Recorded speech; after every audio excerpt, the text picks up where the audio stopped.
아까 말씀드린 대로 이번 달 여러분 암송 말씀 이렇게 하는데도 연말에 그 암송 우리 대회를 할 때 못 외우시면 안 됩니다. 다 외우셔야 돼요. 요한복음 3장 5절에 있는 말씀이 바로 이번 달 암송 말씀입니다. 그래서 3장 3절에서 8절까지의 말씀을 가지고 오늘 말씀을 나누도록 하겠습니다. 제가 목회를 할 때 주님께서 목회자 저에게 맡기신 양떼들을 보면서 가장 제가 좀 염려가 되고 좀 두려운 것은 뭐냐면 나중에 주님 만날 때 그 주일 예배 출석은 잘 하시는데 혹시나 실제로 구원받지 못해서 여기에서 보는 사람들 가운데, 이 예배당에서 보는 사람들 가운데 천국에서 보지 못하는 사람들이 있지 않을까 하는 그러한 생각이 좀 있습니다. 염려가 있습니다. 여러분들은 그렇지 않을 수 있겠지만은 저는 이제 목사이기 때문에 그 책임을 저는 하나님 나라 가서 그 책임을 저한테 하나님께서 물을 것이기 때문에 그게 좀 항상 컨선이 되고 좀 두려운 부분이 있습니다. 근데 그런 분들이 이렇게 성경 말씀을 또 배우는 이런 성경 공부 시간이나 이런 시간에 또 열심히 나오시면 좋은데 그렇지도 않아요. 그래서 더 힘든 거예요. 그런 분들이 구원에 관한 성경 말씀을 배우는 일에는 오히려 참석하지 않는 경우가 대부분입니다.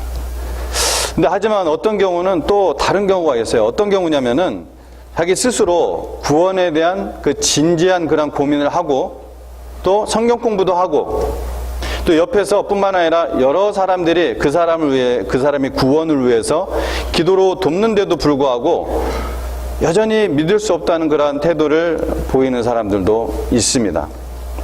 근데 그런 경우는 저도 참 답답하고 안타깝습니다. 그래서 마지막으로 제가 해줄 수 있는 말은 믿음은 지식과 노력으로만 이루어지는 것이 아닙니다. 오라 나는 공고한 사람이로다. 이 죄와 사망의 몸에서 누가 나를 건져내랴 하는 이러한 진지한 탄식의 영이 있는 자에게 하늘의 하나님께서 은총으로 주실 때만 그 구원이 이루어질 것입니다. 이제 당신은 그것을 깨닫게 해달라고 기도하는 길밖에 없다고 생각합니다 하고 저는 이제 성경 공부를 더 이상 안 합니다. 오늘 본문에서 이 성령님을 바람에 비유하신 것은 바로 이와 같은 이 구원의 신비와 관련하여 말씀하신 것입니다. 오늘 읽은 말씀 가운데 바로 성령님을 바람에 비유하여 말씀을 하고 있거든요. 즉 구원이 바로 이러한 신비한 부분이 있기 때문에 이 바람과 관련하여 바람에 비유하여 예수님께서 말씀하셨다는 것입니다. 예수님께서는 구체적으로 성령님의 어떤 부분 때문에, 구원과 관련하여 성령님의 어떤 부분 때문에 바람에 비유하셨을까? 그것이 오늘 우리가 말씀을 공부하고자 하는 부분입니다. 첫 번째로 살아나게 한다는 부분입니다. 살아나게 한다. 죽어서 뼈만 남은 자에게 생기, living breath, 생기를 불어서 생명을 주는 것이 바로 바람 같은 성령의 역사입니다.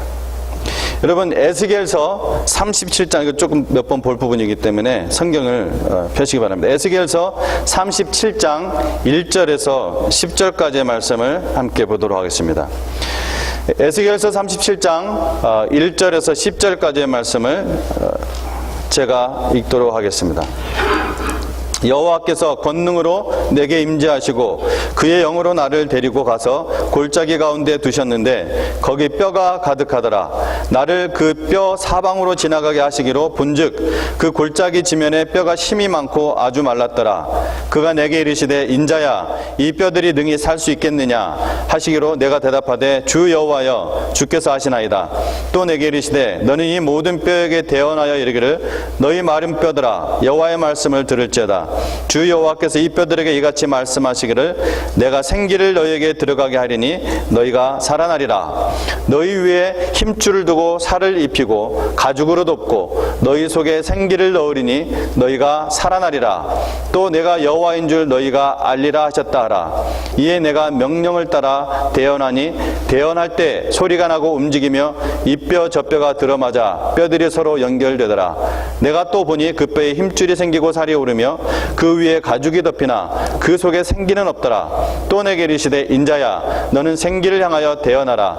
생기에게 대언하여 이르기를 주 여호와께서 이같이 말씀하시기를 생기야 사방에서부터 와서 이 죽음을 당한 자에게 불어서 살아나게 하라 하셨다 하라. 이에 내가 그 명령대로 대언하였더니 생기가 그들에게 들어가매 그들이 곧 살아나서 일어나 서는데 극히 큰 군대더라. 자, 이 에스겔서 37장 1절에서 이 10절 말씀은 에스겔이 본 환상의 내용입니다. 하나님은 이 환상을 통해서 장차 이스라엘 백성들이 지금 어떤 생활을 하고 있습니까? 바벨론에서 포로 생활을 하고 있습니다. 이 바벨론 포로 생활에서 해방에 대해서 그들의 고국 예루살렘으로 다시 돌아가 성전도 다시 짓고 또한 성벽도 다시 짓고 예루살렘 성을 다시 회복시킬 것이라는, 이스라엘을 다시 번성케 하실 것이라는 것을 보여주시는 것입니다. 1차적으로. 그게 이제 에스겔서 37장 1절에서 10절에 보여주는 예언의 말씀입니다.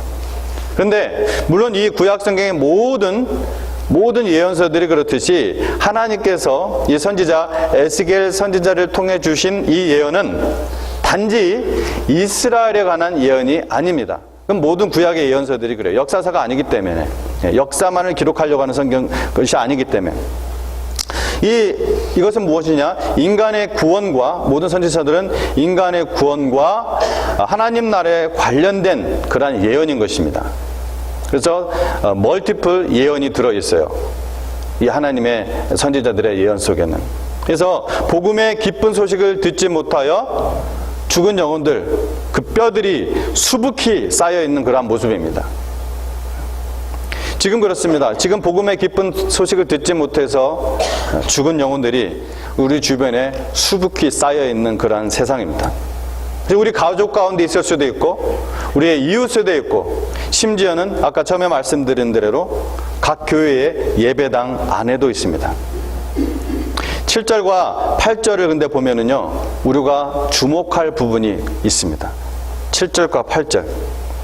지금 하나님의 종이 명령을 따라 대언을 했습니다. 그러자 흩어져 있던 이 뼈 저 뼈가 서로 맞아가지고서 뼈들이 서로 연결되고, 그 다음에 그 뼈에 힘줄이 생기고, 그 다음에 살이 돋고, 또 그 살 위에 가죽이 덮이게 되었죠.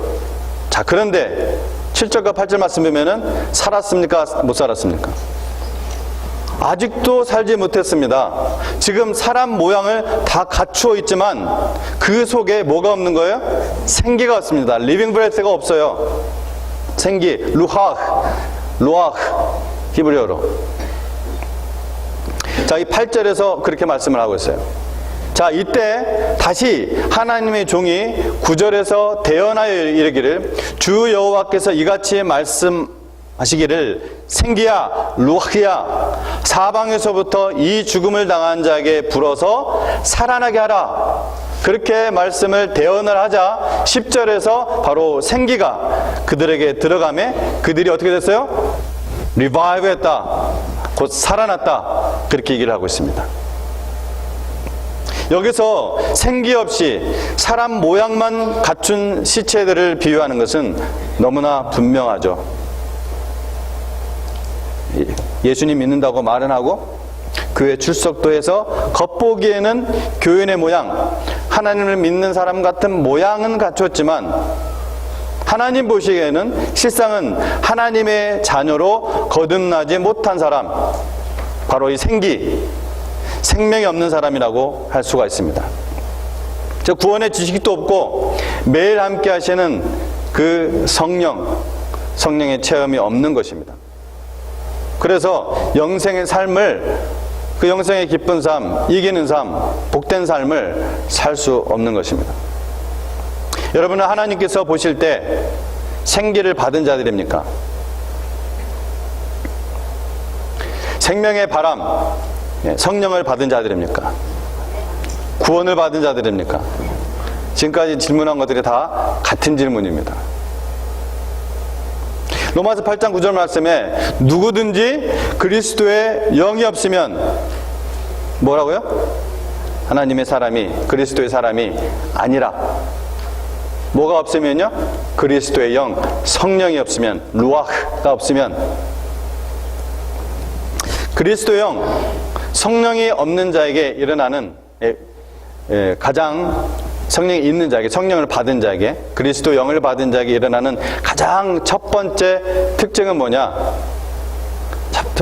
그건 저도 그랬고 모든 믿는 사람들에게 공통적으로 일어나는 특징을 얘기하는 것입니다. 바로 예배하고자 하는, 하나님을 예배하고자 하는 그런 갈망이에요. 그것이 성령 받은 자의 특징이에요. 뭐 이게 교육으로 되는 것이 아니라 하나님의 성령이 내 안에 들어와서 구원의 역사가 일어나면은 하나님을 예배하고자 하는 그런 갈망이 생깁니다. 그래서 예배 드린 후에도, 여러분 오늘 예배를 드리는 후에도 내 마음과 내 태도와 내 우선순위와 내 말과 뭐 내 눈짓과 내 얼굴과 이런 곳에 변화가 하나도 없다면은, 그 어느 곳에 하나도 없다면은 something somewhere 일어나야 되는데 그곳에 하나도 없다면은 여러분 성령이 이끄시는 예배를 드리지 않은 것입니다. 여러분 참석은 했지만 성령이 이끄시는 예배를 드린 것이 아니에요. 여러분 성령이 없이는 예배를 통해 주시는 그러한 신비한 은혜를 경험할 수가 없습니다. 은혜와 진리를 경험할 수가 없습니다. 그래서 예수님께서 후에 뭐라고 말씀하십니까? 하나님께 예배한 자는 영과 진리로 예배할 때가 온다. 이 생기의 바람이 불어야 비로소 나 개인이 살고 교회가 살고 가정이 살고 바로 나라가 회복되는 것입니다. 바람 같은 성령의 충만한 역사가 이 자리에는 모든 여러분의 영혼의 불길을 주 이름으로 간절히 축원합니다. 자, 그런데 우리가 그 다음으로 지금 넘어가기 전에 두 곳을 주목할 필요가 있습니다. 그냥 넘어가고 싶지만 두 곳을 좀 그래도 아무리 시간이 없지만 주목을 하고 넘어가야 될 것 같습니다. 첫째는 물과 성령으로 나지 아니하면, 이런 표현입니다. 그렇죠? 5절 말씀에 물과 성령으로 나지 아니하면 혼동을 줄 수 있는 부분입니다. 또 이 기억하시는 분도 있겠지만 이미 제가 성경 공부를 통해서도 또 예배를 통해서도 제가 한두 번 설교를 통해서 했기 때문에 또 까먹은 분도 많을 것입니다. 결론부터 이야기한다면 여기서 물은 성령으로 보는 것이 정확합니다. 물은 성령으로 보는 것이. 물이 성령이라면은, 그러면은 물과 성령이 있으니까 성령과 성령이라는 것인데 그건 좀 이상하지 않느냐고 여러분이 되물을 수도 있을 것 같은데요. 그래서 물과 했을 때 영어로 하면 and죠. and. 물과 했을 때 이 and로 번역된 이 성경 원어가, 원래 성경 원어가, 그리스어가 흥미롭게도, 즉 다시 말하면 이런 뜻을 또 갖고 있습니다. 카이라는 단어인데 and, 그리고 이런 뜻도 있지만 즉 다시 말하면 이런 뜻을 갖고 있는데 이게 어느 구석에 아주 드물게 레어하게 나타나는 그런 뜻이 아니라 자주 성경에서도 자주 등장하는 뜻이에요. 그래서 그럼 뭐냐? 물, 곧 성령을 가리키는 것입니다. 자, 그 뒷부분도 사실은 요 단어만 갖고 워드 스터디를 해서 이런 뜻은 나온 것은 물론 아니고요. 그 앞뒤 문맥 속에서 분명히 이런 의미가 나옵니다. 뿐만 아니라 이 말씀을 기록한 사람이 누굽니까? 요한복음을 기록한 사람이? 사도 요한이죠. 이 요한복음을 기록한 이 사도 요한이 요한일서도 아니고 요한계시록도 아니고 바로 지금 기록한 이 요한복음 안에서 물을 성령으로 아예 주석을 달아 넣은 것이 등장하죠. 그것이 요한복음 7장 38절 39절 말씀입니다.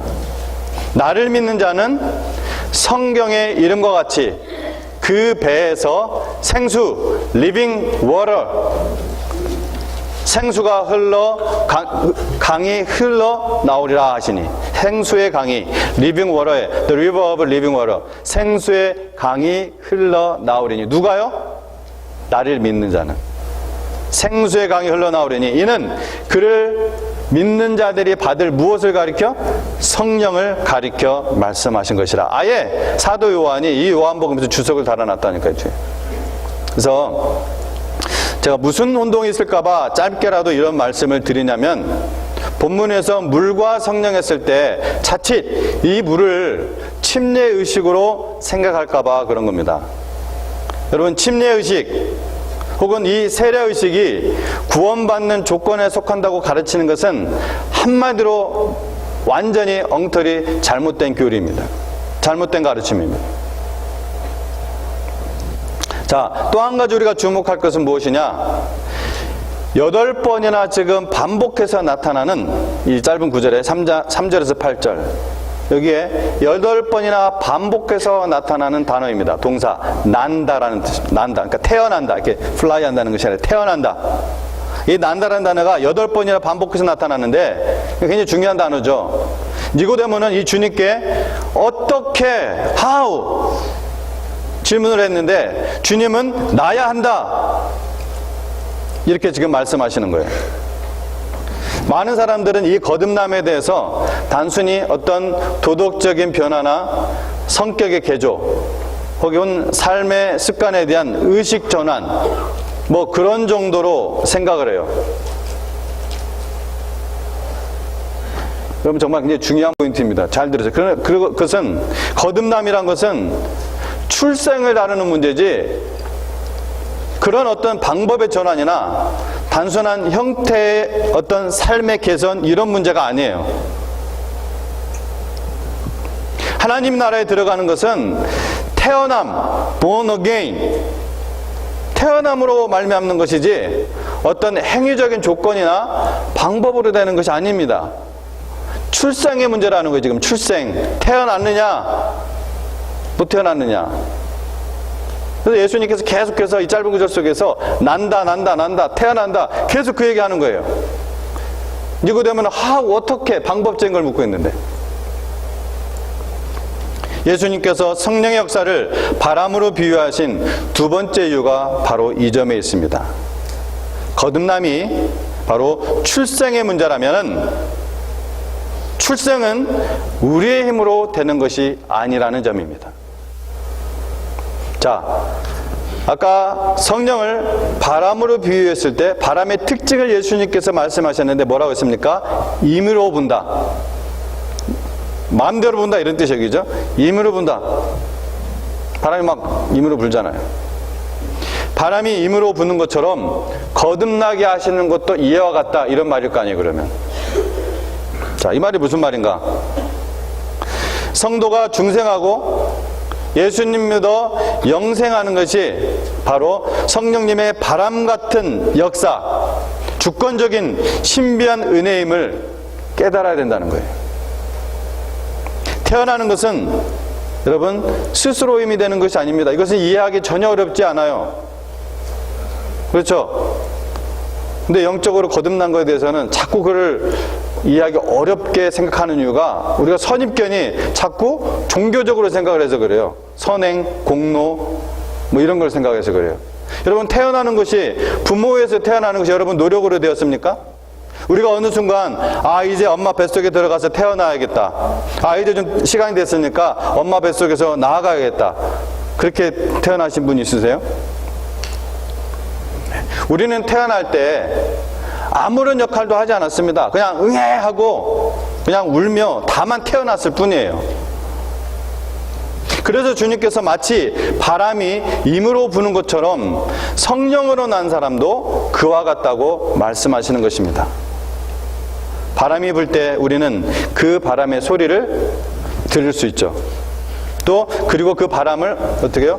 느낄 수가 있습니다. 또 깃발과 또 나뭇가지들이 움직이는 것을 우리가 보고 바람이 분다는 것을 알 수 있어요.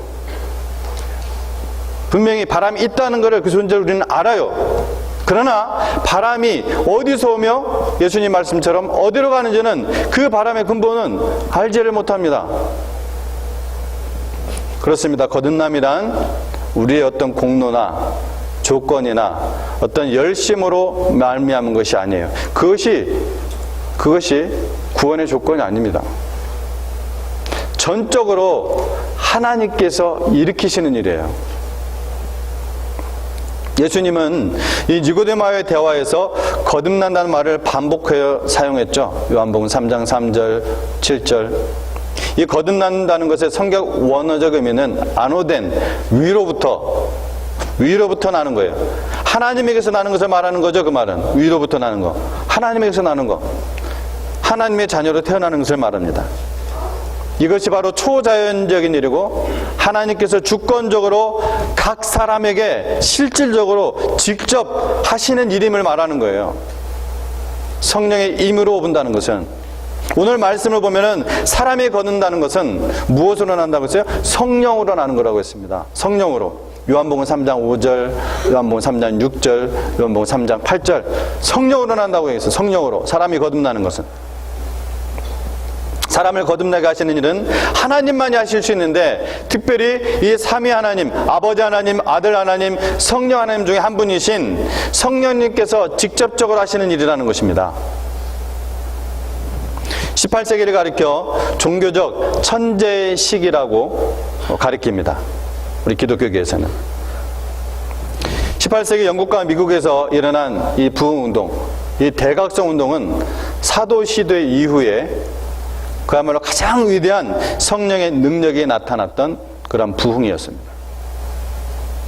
조지 위필드라는 사람도 그 대부흥의 시기에 하나님께 들림받아서 사용된 사람입니다.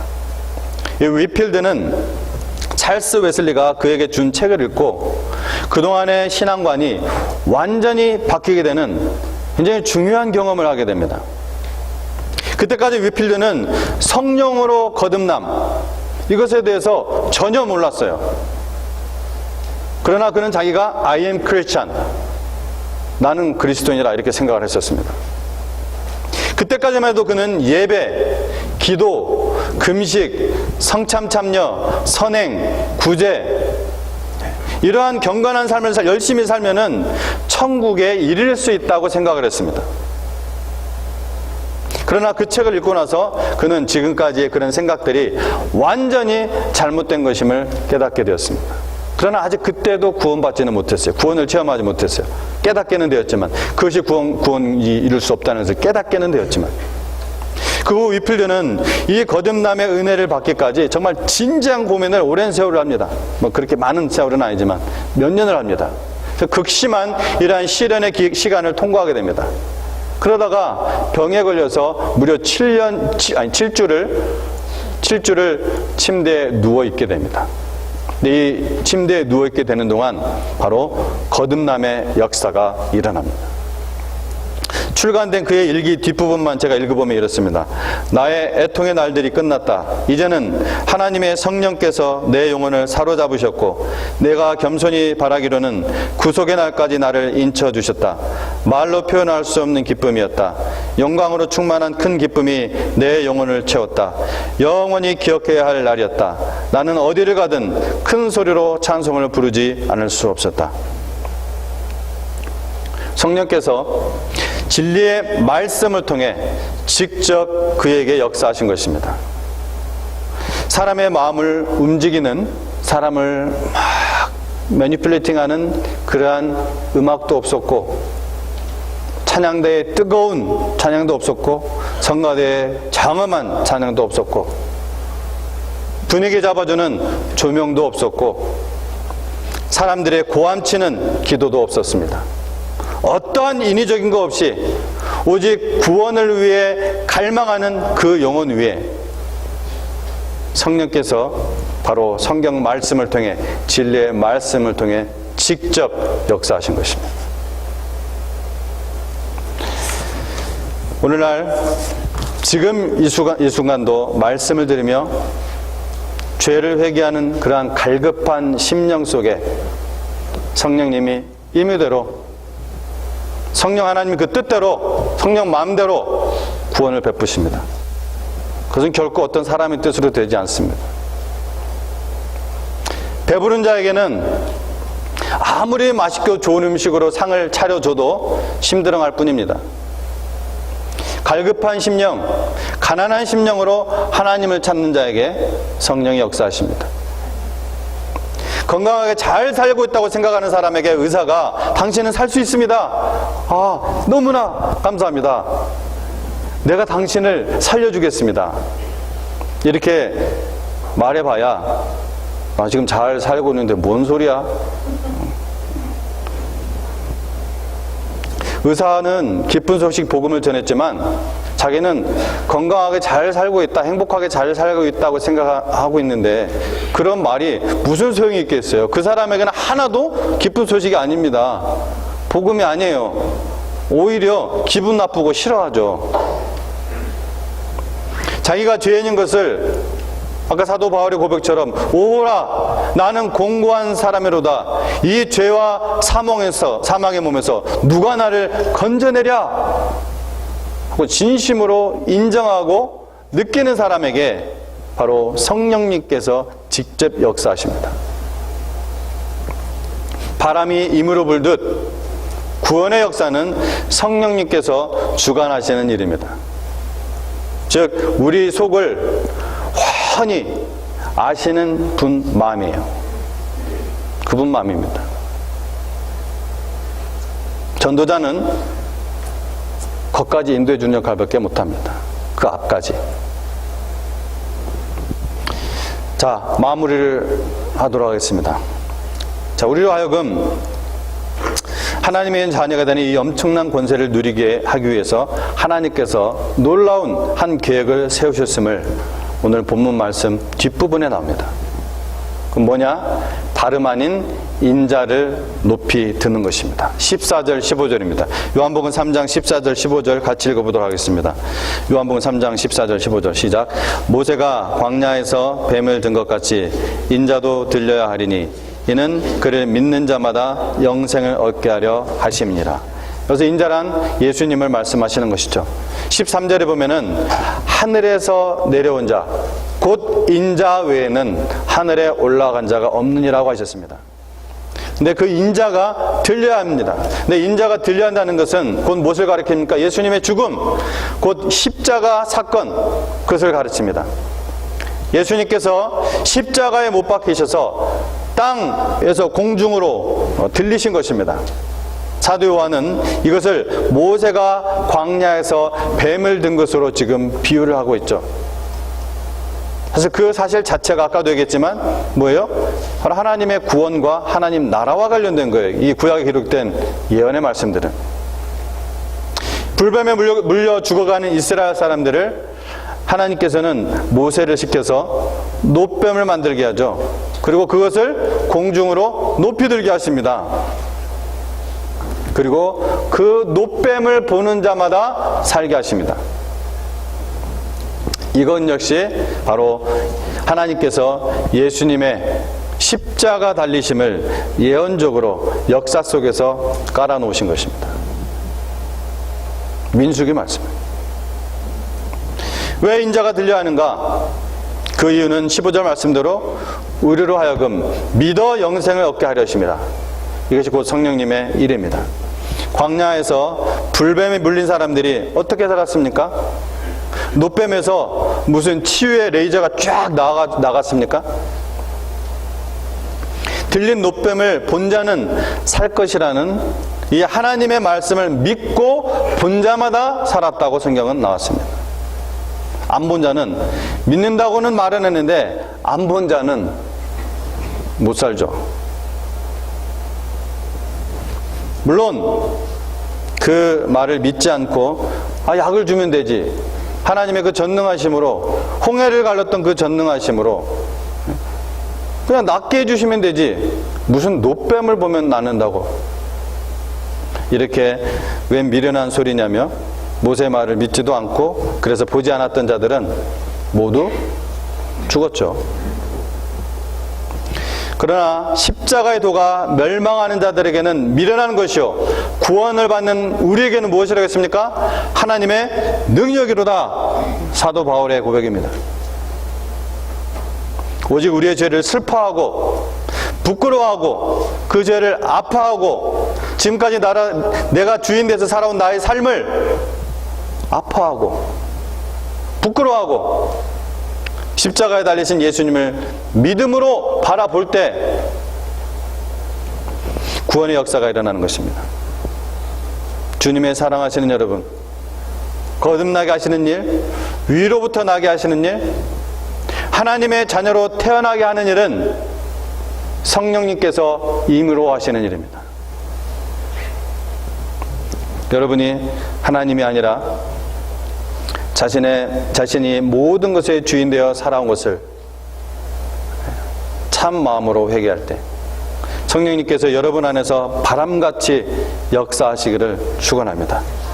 바로 구원의 역사, 회복의 역사가 여러분에게 일어나서 여러분의 가정과 또한 그것이 영향이 되어 우리 교회와 또 이 지역 모든 나라가 하나님의 놀라운 회복의 역사가 일어나기를 주의 이름으로 축복합니다. 함께 기도하겠습니다.